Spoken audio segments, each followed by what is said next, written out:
देखो आज पढ़ेंगे इंटर वॉर इकोनॉमी। इसी चैप्टर का नेक्स्ट सब टॉपिक है इंटर वॉर इकोनॉमी। देखो वॉर मैंने वर्ड यहां पर लिखा वॉर यानी कि हम पढ़ रहे हैं ग्लोबलाइजेशन, और इंटर वॉर इकोनॉमी यानी कि जब वर्ल्ड वॉर हुई, वर्ल्ड वॉर के टाइम पीरियड में क्या क्या चेंजेस आई, ये वर्ल्ड वॉर के टाइम पीरियड में इकोनॉमी के ऊपर क्या प्रेशर पड़ा। हम देखते हैं कि वर्ल्ड वॉर हुई जब बहुत सारी डिस्ट्रक्शन हुई, ठीक है, रिसोर्सेज का नुकसान हुआ, लाइफ का नुकसान हुआ, प्रॉपर्टी का नुकसान हुआ, बट उसके साथ साथ हम देखेंगे कि इकोनॉमी के ऊपर उसका क्या असर पड़ता है, प्रोडक्शन के ऊपर क्या असर पड़ता है, और एम्प्लॉयमेंट के ऊपर क्या उसका असर हमें देखने को मिलता है। तो इस टॉपिक में हम देखेंगे कि इकोनॉमी जो है वो कैसे जो है इसके फर्स्ट वर्ल्ड वॉर के अराउंड में कैसे आगे जो है चलती है। तो क्या है, सबसे पहले है वॉर टाइम ट्रांसफॉर्मेशन। सबसे पहले आपको पता है कि जो वर्ल्ड वॉर फर्स्ट हुई थी वो कब हुई थी, 1914 में, और एंड कब हुई थी, 1918 में, फर्स्ट वर्ल्ड वॉर। तो फर्स्ट वर्ल्ड वॉर में आपको पता है कि फर्स्ट वर्ल्ड वॉर में दो ग्रुप्स थे, यानी कि वर्ल्ड वॉर जो थी वो दो ग्रुप्स के बीच में लड़ी गई थी। पहली थी एलाइड पावर्स जिसमें कि Britain, France, Russia and US, और सेंट्रल पावर में कौन था, Germany, Austria, Hungary, Ottoman empire. ठीक है, इस तरीके से ये दोनों आपस में जो ये बड़े बड़े जो अलायंसेस थे ये आपस में लड़ रहे थे, और इसी का नाम पड़ा फर्स्ट वर्ल्ड वॉर। और इसी फर्स्ट वर्ल्ड वॉर में जो विनर होता है वो कौन होता है, एलाइड पावर्स, जिसमें कि ब्रिटेन, फ्रांस, रशिया ये वाली जो कंट्रीज आती हैं। तो जब ये वार हुई, इस वार का जो है इंपैक्ट क्या पड़ता है, this was the first modern industrial war. इसको बोलेंगे पहली ऐसी वार क्या है, मॉडर्न इंडस्ट्रियल वॉर, कि यहाँ पर जो है मशीनों का यूज किया गया। सबसे पहले जो है मशीन गन्स का इस्तेमाल यहाँ पर यूज हुआ, टैंक्स का इस्तेमाल हुआ, एयरक्राफ्ट का इस्तेमाल हुआ, केमिकल वेपन्स का इसमें इस्तेमाल हुआ। और इसका अगर हम इंपैक्ट देखें, impact of the world war, सबसे पहले इंपैक्ट क्या है, लार्ज स्केल डिस्ट्रक्शन। जैसे कि आपको मैं स्टार्टिंग में बता रहा था, बहुत सारी जो है डिस्ट्रक्शन, तबाही हो गई। 9 मिलियन पीपल जो लोग जो थे वो मर गए, एंड 20 मिलियन इंजर्ड। ठीक है, and million of soldiers had to be recruited, और उसके लिए बहुत सारे सोल्जर्स को जो है दोबारा से भर्ती करना पड़ा, क्योंकि जाहिर सी बात है कि वार जो थी वो 3-4 साल जो है चली थी। उसके बाद क्या लिखा है कि यूरोपियन वर्किंग पॉपुलेशन, यानी कि जो वर्किंग पॉपुलेशन जो थी अब वो क्या हो रही थी, डिक्रीज हो रही थी। इट्स इनकम आल्सो डिक्रीज, यानी कि ये जो लोग तो जो थे डिफरेंट इंडस्ट्रीज में काम कर रहे थे, अब वो पॉपुलेशन भी क्या हो रही थी, कम होती जा रही थी। क्यों, जो लोग इंडस्ट्रीज में काम कर रहे थे as a labourer, as a worker, उनको भी अब जाना पड़ रहा था जंग लड़ने के लिए। यानी कि आपको मैंने बताया ना, यहाँ पर बहुत सारी जो लेबरर्स थे, ये जो सोल्जर्स थे, उनकी कमी पड़ गई थी, और जो वर्कर्स थे, लेबरर्स जो थे, उनको भी जो है अब जो है लड़ने के लिए जाना पड़ रहा था। इसीलिए क्या लिखा है, European working population. Working population यानी कि जो काम करने वाले लोग होते हैं, लेबरर्स हो गए, वर्कर्स हो गए, तो वेज अर्नर्स वगैरह हो गए, उनको इट्स इनकम आल्सो डिक्रीज, और यहाँ पर उनकी इनकम भी आहिस्ता आहिस्ता कम होती जा रही थी। During war women started working in the factories. War के टाइम में अब क्या है, ड्यूरिंग, यहाँ वार लिखना, ड्यूरिंग वार जो औरतें थी उनको भी अब जो है फैक्ट्रीज में अब काम करना पड़ रहा था, उनको फैक्ट्री में काम करने के लिए वो मजबूर हो चुकी थी। अगर हम देखें तो वार से पहले, यानी कि जब वर्ल्ड वार नहीं हुई थी उससे पहले जो मेल थे वो काम करते थे, यानी कि वो वर्किंग क्लास में आते थे। लेकिन जब वार हो रही थी तो अब जो फीमेल्स थी उनको भी अब जो है वो क्या करना पड़ता था, काम करना पड़ता था फैक्ट्रीज में जाके। ठीक है, ये बताया हुआ था, बिफोर वार और ड्यूरिंग वार की बात की जा रही है। यानी कि अगर हम बात देखें तो कहीं ना कहीं जो है ये इंपैक्ट पड़ रहा था क्या, हाउस होल्ड के ऊपर भी। हाउस होल्ड शब्द क्या होता है, हाउस होल्ड, हाउस होल्ड यानी कि अगर हम डोमेस्टिक सर्कल में देखें तो मेल्स और फीमेल्स में भी अगर हम देखें तो इंपैक्ट पड़ रहा था किसका, वर्ल्ड वॉर का, यानी कि छोटे छोटे घर की हम बात करें वहां तक भी। Britain had a lot of money. Starting में अगर हम देखें तो वर्ल्ड वॉर फर्स्ट में ब्रिटेन के पास बहुत सारा पैसा था।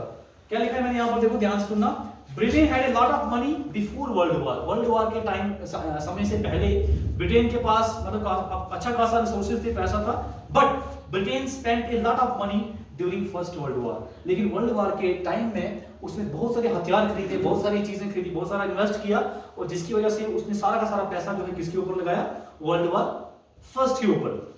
नॉट ओनली ब्रिटेन, और ब्रिटेन के साथ साथ बाकी और देशों ने भी अब क्या करना स्टार्ट कर दिया, लोन लेना स्टार्ट कर दिया। किससे, अमेरिका से। तभी मैंने क्या लिखा यहाँ पर देखो, not only Britain had taken loan, Britain ने ही साथ में लोन नहीं लिया, उसके साथ साथ बहुत सारी countries, that many countries had to also take to loan from America, यानी कि यूएसए से बहुत सारी कंट्रीज ने क्या किया, लोन लिया, क्योंकि ये सारे के सारे देखो, ये ब्रिटेन, फ्रांस, रशिया, ये सभी के सभी कंट्री जो थी वर्ल्ड वॉर में इन्होंने पार्टिसिपेट किया था, और इनको अब जो है रिसोर्सेज की जरूरत पड़ रही थी, वॉर इक्विपमेंट्स की जरूरत पड़ रही थी, उसके लिए चाहिए उनके पास पैसा, और पैसे के लिए चाहिए था लोन, और लोन वो कहां से लेते हैं, यूएसए से। तो भी आपको मैं बता रहा हूं कि इकोनॉमी के ऊपर क्या असर पड़ता है। देखो यूएसए के ऊपर उसका असर क्या पड़ता है। स्टार्टिंग में जो यूएसए था वो लोगों से पहले मतलब अपने पड़ोसी देशों से या बड़ी बड़ी कंट्री से उधार लेता था, लेकिन जब वर्ल्ड वॉर का टाइम पीरियड आया तो America had become a international creditor. International creditor, creditor का मतलब क्या होता है, उधार देने वाला, ठीक है, फ्रॉम द इंटरनेशनल डेब्टर। पहले वो उधार लेता था, अब वो पैसा जो है लोगों को उधार दे रहा था। During first world war, first world war की बात की जा रही है, वॉर टाइम ट्रांसफॉर्मेशन, यानी कि world war, first world war का टाइम पीरियड था, उसमें हमने देखना है। इसमें मैंने आपको ये चीज बताई कि इसमें क्या था, स्टार्टिंग में हमने देखा कि बहुत सारी उसी फर्स्ट वर्ल्ड वॉर के टाइम में ही ये मॉडर्न जो हथियार जो थे वो इस्तेमाल किए गए, मशीन गन्स का इस्तेमाल किया गया, एयरक्राफ्ट का इस्तेमाल किया गया, और उसके बाद का इम्पैक्ट क्या पड़ता है कि बहुत सारी जो है रिसोर्सेज, पॉपुलेशन, उसका जो है नुकसान हो जाता है। मेल फीमेल की हम बात करें तो वर्किंग क्लास में मैक्सिमम जो है अब जो है फीमेल आ रही थी, फैक्ट्रीज में काम करने के लिए मजबूर हो रही थी। ब्रिटेन के पास में जो पैसा था वो उसका भी नुकसान हो चुका था, उसको जो है पैसा कहां से लेना पड़ रहा था, अमेरिका से, और अमेरिका अब जो है लोगों को उधार देता जा रहा था, और वो क्या बन रहा था, क्रेडिटर, यानी कि उसकी कंडीशन ठीक हो रही थी, क्योंकि वो पैसा आगे दे रहा था, loan in the form, loan के साथ साथ क्या उसको इंटरेस्ट तो मिलता है। तो अमेरिका की कंडीशन थोड़ी सी पॉजिटिव थी, लेकिन बाकी देश जो थे उनकी इकोनॉमी कहीं ना कहीं जो थी वो स्लो डाउन हो रही थी। आया समझ ये चीज। अब हम देखते हैं जो वॉर जो ही, ये जो हमने देखा इंटर वॉर इकोनॉमी, इसमें अगर हम आगे देखें तो आगे देखते हैं यहाँ पर पोस्ट वॉर रिकवरी। रिकवरी से हम क्या समझते हैं, ये रिकवरी का मतलब क्या होता है, रिकवरी का मतलब होता है कोई किसी चीज में सुधार करना, ठीक है ना। सुधार कैसे हो, पोस्ट वॉर, यानी कि वर्ल्ड वॉर के बाद क्या क्या चीजें जो है, किन किन चीजों में सुधार हुआ, क्या प्रोडक्शन हुई, क्या एम्प्लॉयमेंट हुई। देखो क्या है यहाँ पर मैंने लिखा हुआ एग्रीकल्चरल इकोनॉमी, है ना, एग्रीकल्चरल इकोनॉमी, यानी कि एग्रीकल्चर के ऊपर इसका क्या असर पड़ता है वर्ल्ड वॉर फर्स्ट के बाद। ड्यूरिंग वॉर, हम वॉर के टाइम पीरियड की बात करें, जब वॉर हो रही थी उस टाइम क्या है, गुड्स डिमांड इंक्रीजेस, चीजों की डिमांड हो रही थी, क्योंकि वर्ल्ड वॉर हो रही थी, और वर्ल्ड वॉर के टाइम में क्या था, लोगों को, कंट्रीज को, या जितनी भी पार्टिसिपेंट कंट्री थी, इनको जरूरत किस चीज की पड़ रही थी, जैसे सोल्जर के लिए यूनिफॉर्म की जरूरत पड़ रही थी, उनके लिए हेल्थ इक्विपमेंट्स की जरूरत पड़ रही थी, हेल्थ सर्विस की जरूरत पड़ रही थी, मशीन्स की जरूरत पड़ रही थी, ठीक है, हथियारों की जरूरत पड़ रही थी। जिन जिन चीजों की मैंने आपको यहाँ पर डिस्कस किया, यूनिफॉर्म हो गया, या मशीन्स हो गया, या आर्म्स हो गया, इन सब चीजों की डिमांड बढ़ रही थी। जब इन सब चीजों की डिमांड बढ़ रही थी तो वर्ल्ड वॉर के टाइम, तो इन सब जब डिमांड बढ़ रही थी, डिमांड के साथ आप लोग क्या कर रहे थे, इन चीजों की प्रोडक्शन भी कर रहे थे, क्योंकि वॉर के टाइम में तो इन सब चीजों की तो जरूरत पड़ रही थी। तो क्या लिखा है, due to which production of these goods, यानी कि यूनिफॉर्म, हेल्थ सर्विसेज, मशीन्स और आर्म्स, इन सब चीजों की जब डिमांड बढ़ रही थी, तो डिमांड बढ़ने के साथ इन चीजों की प्रोडक्शन भी बढ़ रही थी। Due to which production of these goods increase in also employment, लोगों को एम्प्लॉयमेंट भी मिल रहा था।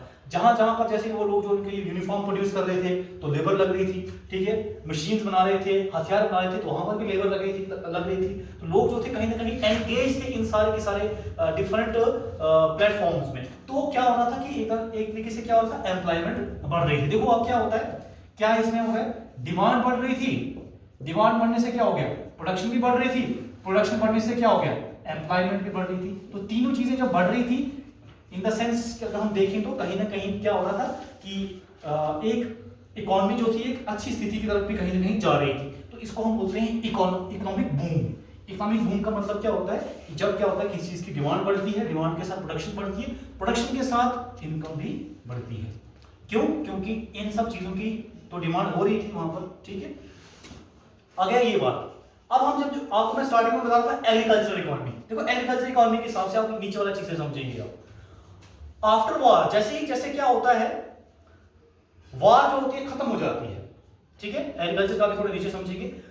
जैसे ही वॉर खत्म हो जाती है, क्या हो जाता है, अब देखो वॉर खत्म हो गई, अब ना इस यूनिफॉर्म की जरूरत पड़ेगी, ना मशीनों की जरूरत पड़ेगी, ना हथियारों की जरूरत पड़ेगी। तो क्या हो जाता है, after war goods demand decrease. कौन से गुड्स, ये जो गुड्स आपको मैं बता रहे, वर्ल्ड वॉर के बाद इन सब चीजों की डिमांड क्या हो गया, कम हो गई, क्योंकि अब तो रिक्वायरमेंट नहीं थी हथियार बनाने की, इन सब चीजों की। गुड्स डिमांड डिक्रीज, प्रोडक्शन पे क्या हो गया, डिक्रीज हो गया, एम्प्लॉयमेंट पे क्या हो गई, डिक्रीज हो गया।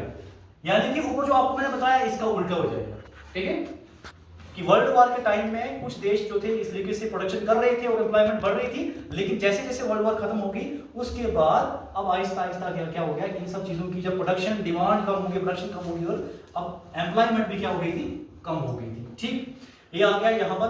हम देखें तो वॉर के हिसाब से। अब देखते हैं एग्रीकल्चर के हिसाब से। अब एग्रीकल्चर के हिसाब से देखेंगे कि इंटर वॉर इकोनॉमी में क्या क्या फर्क पड़ता है। पहले हम बात करेंगे, तीन चीजें हम डिस्कस करेंगे। सबसे पहले करेंगे बिफोर वॉर। देखो वर्ल्ड वॉर के पहले क्या है, eastern Europe was a major producer of wheat. Eastern Europe में सबसे ज्यादा जो है मैक्सिमम प्रोडक्शन किसकी हो रही थी, व्हीट समझो क्या होता है, गेहूं, उसकी प्रोडक्शन हो रही थी ड्यूरिंग वॉर। लेकिन जब वॉर चल रही थी, wheat production was decrease in the Europe, but Canada, USA, Australia, ये जो तीन देश मैंने यहाँ लिखे हैं, ये लोग जो थे वो बना रहे थे व्हीट को। क्यों? क्योंकि इन देशों ने मतलब कि उसमें उतना ज्यादा जो है पार्टिसिपेट नहीं किया था, और ये देश क्या कर रहे थे, ये देश जो थे व्हीट की प्रोडक्शन को बढ़ा रहे थे। क्या लिखा है देखो, these countries start producing wheat during the war. ठीक है, आफ्टर वॉर क्या होता है, Europe start production of wheat again. उसके बाद जब वॉर खत्म हो जाती है ना, वॉर खत्म हो गई, अब ये यूरोप की जो कुछ कंट्री जो एंगेज थी वॉर में, वॉर खत्म हो गई, अब इन्होंने भी ये तो प्रोड्यूस कर रहे थे, इन्होंने दोबारा प्रोड्यूस करना स्टार्ट कर दिया। ये पहले वॉर में बिजी थे ना, अब जब वॉर खत्म हो गई, इनके साथ ये ईस्टर्न यूरोप वाली कंट्री जो थी, इन्होंने भी व्हीट प्रोडक्शन करना स्टार्ट कर दिया। देखो क्या लिखा है, Europe start production of wheat again. तभी मैंने वर्ड क्या लिखा है यहाँ पर, अगेन, दोबारा से फिर से प्रोड्यूस करना स्टार्ट करते हैं। With Canada, US, Australia also producing wheat. उसके बाद क्या हो जाता है, व्हीट की प्रोडक्शन क्या हो जाती है, ओवर प्रोडक्शन, ओवर समझो over production, wheat over produced. अब व्हीट जो था जरूरत से ज्यादा प्रोड्यूस हो रहा था, ठीक है, व्हीट प्राइस डिक्रीज्ड। अब व्हीट की प्राइसेस क्या हो रही थी, कम होती जा रही थी। कम क्यों हो रही थी इसकी प्राइसेस, क्यों? क्योंकि जब भी मार्केट में किसी चीज की सप्लाई जो होती है वो बढ़ जाती है, तो उसकी डिमांड क्या हो जाती है, डिमांड कम या ज्यादा हो जाती है, लेकिन उसकी जो प्राइस होती है वो क्या हो जाती है, कम हो जाती है। अधिकतर मात्रा में जब कोई भी चीज मार्केट में अवेलेबल होती है, बहुत ज्यादा अवेलेबल होती है, तो उसकी प्राइस क्या हो जाती है, कम हो जाती है। तो व्हीट की प्राइस क्या हो गई, डिक्रीज हो गई। एग्रीकल्चर क्राइसिस फिर से हमें देखने को मिलते हैं। ठीक है, इतनी ज्यादा लोगों ने अंधाधुंध व्हीट को प्रोड्यूस करना स्टार्ट कर दिया और सोचा कि हमें इसका अच्छा खासा जो है यहाँ से मार्केट से इसका अच्छा खासा रेट मिलेगा, लेकिन इतनी ज्यादा प्रोडक्शन हो चुकी थी कि अब उनको जो है पर्याप्त मात्रा में जो है प्राइस जो थी वो उसको नहीं मिल पा रही थी, और जब उनको इनकी जो डिजायर्ड प्राइस थी वो जब नहीं मिल रही थी, उसकी वजह से एग्रीकल्चर क्राइसिस भी हमको यहाँ पर देखने को मिलता है। ये था एग्रीकल्चर इकोनॉमी में। ठीक है, एक बार मैं फिर से बता देता हूँ जिसको समझ में आई है। स्टार्टिंग में वर्ल्ड वॉर फर्स्ट से पहले जो था कि कंट्रीज व्हीट प्रोड्यूस कर रही थी, लेकिन फिर वो वर्ल्ड वॉर में एंगेज हो गई। जो कंट्रीज एंगेज नहीं थी वर्ल्ड वॉर में, फिर उन्होंने व्हीट को प्रोड्यूस करना स्टार्ट कर दिया। ठीक है, जब वॉर खत्म हो गई, फिर दोनों टीम्स ने जो है व्हीट को प्रोड्यूस करना स्टार्ट कर दिया। व्हीट की प्रोडक्शन ज्यादा हो गई, ज्यादा सप्लाई होगी, और उसकी वजह से उसकी प्राइस क्या हो गई, कम हो गई, और उसकी वजह से क्या हो गया, एग्रीकल्चर क्राइसिस जो है इकोनॉमी को देखने को मिलता है। तो ये था इंटर वॉर इकोनॉमी। ठीक है, वर्ल्ड वॉर के से क्या इम्पैक्ट पड़ता है, उसके बाद वर्ल्ड वॉर के बाद क्या इम्पैक्ट पड़ता है, ठीक है, आर्म्स के ऊपर, मशीन्स के ऊपर या यूनिफॉर्म इसके ऊपर, और उसके बाद फिर एग्रीकल्चर के ऊपर क्या इम्पैक्ट पड़ता है, बिफोर वॉर, ड्यूरिंग वॉर और आफ्टर वॉर। ठीक है, दैट्स इट।